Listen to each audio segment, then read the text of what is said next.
Labasan na po ang bunga ng ating po mga green banana variety, yung tumok na tinatawag sa lokal na lengguwahe. Green banana. Pangitain na ito ngayong araw, no? Nakaka-encourage kahit po meron tayong mga binabaka-baka rin na mga pinagdadaanan. Pag nakakita ng ganito, isa sa mga encouragement natin, no? Yung ating mga tanim ay namumunga. Ayan po, ito po yung green banana natin. Ano, nagsisilabasan dito sa area na to.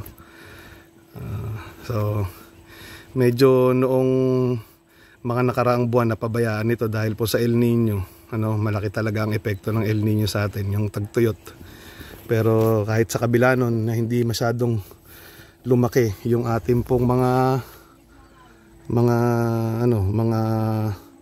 puno, maganda naman po yung inilabas niya na bunga. And encouragement sa mga simpleng mga magsasaka na nagtatanim, po, pangtanggal ng mga tawag dito, mga stress pag nakakita po sa ganyan.